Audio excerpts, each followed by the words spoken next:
Okay, I can't sleep, so let's talk about debugging.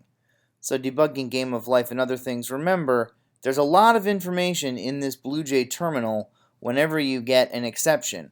I know a lot of people, your first instinct is to try to make the exception go away, ignore it, pretend it didn't happen. That's not going to work. You're going to have to actually read the exception to figure out what's going on. So let me walk you through this process. We're going to clear the terminal. We're going to run only one thing. We're going to expand the bottom panel of the BlueJ terminal. Then we're going to scroll back up and click on the error message. So let me show you what I mean by that. So I'm working on some code here. Now the first thing, let's go to View BlueJ Terminal, and you look at this. I've got some of my printouts, and I've got this stuff down here. Now these are where you're getting exceptions. If you do Control K on Windows or Command K on Mac, you can clear this window. You can even close this window. Now let's run this. Here we go. Boom. Let's see what we got. We'll put some stuff in here. Now, I want to try my right click. Hey, look at that. 6 neighbors. That looks right. Let's look at this. 5 neighbors. That looks good. Let's see how it works along the edges. Now, it looks like it's not doing anything. Okay, I right-clicked. But if you look over here, it is doing something. Let's make this a little bigger. I'm getting an exception.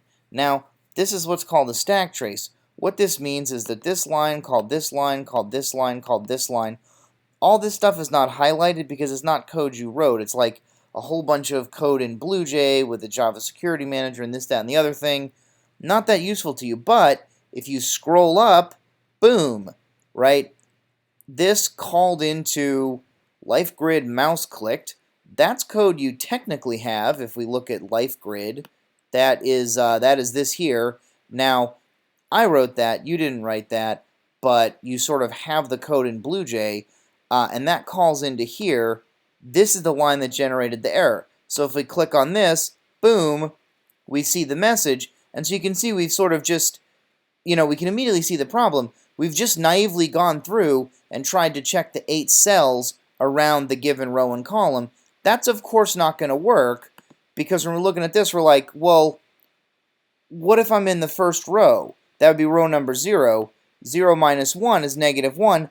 I can't do cells of negative 1. I've got to maybe do something like this. If row greater than 0, right, now I'm allowed to do this. So I could do something like that. That's one way that I could do this.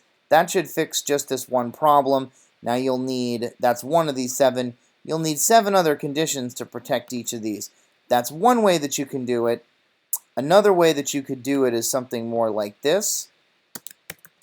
Believe it or not, this will work. Because what's happening, the way AND works in Java, since both the left and the right have to be true, once it sees that the left is false, it won't even evaluate the right. So for this to be false, that would mean row would have to be equal to 0. I guess it could be less than 0, but I don't know why you would ever have that. So row would be equal to 0. Well, 0 is what would trigger the crash over here. But if row's 0, then the AND can't be true, so it doesn't even evaluate this side. So this is like a really cool thing. This is called short-circuiting, not to be confused with the movie Short Circuit, which is from the 80s, which is kind of a good movie, but if you watch it again, they've actually got, believe it or not, they've got a white guy playing an Indian guy with like this kind of offensive stereotypical accent. So those are the sorts of things you had in the 80s that if you were to watch that again, you just wouldn't do that anymore. That's kind of rude to do stuff like that. Anyway, more parts of my childhood that I've now come to understand differently as I've gotten older and learned more stuff. Let's test this out. So we're going to run that. We're going to once again clear this. I'm going to close this, recompile everything. We're going to run this. Boom. We'll put some stuff up here. Let's try this again. We right-click this. We're still getting this crash. So let's jump up here. Let's see what we've got. What line? Now it's this line. Why would it be this line? What the heck is going on there? Oh, right, because this is row minus 1, column minus 1, right? So that's a problem as well. Boom. This is a problem. We need to protect this with probably row greater than 0. We probably also need to check column greater than 0, right? So we're going to have to fill this stuff out to get everything to work. So again, remember, you clear this, and then you sort of, come over here, and then you run like, this seems to work, that seems to work, but, boom, this doesn't look like it's working, and I don't have my terminal window open, so you're like, oh no, what's going on? But remember, if we open up that terminal, we can see, here we go. Now I click twice, so now I have two exceptions in here. Which one's which? I don't know, I clicked in two different places. They're both going to be sort of at this line. Remember, this is why we're clearing this each time, and why when we run a test case, we're just doing one click, and then we are bringing this terminal up so that we can look at it and scroll up and check what the exception is. So you should be using these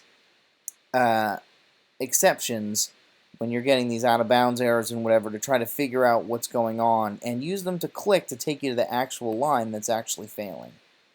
That's really everything. Thank you.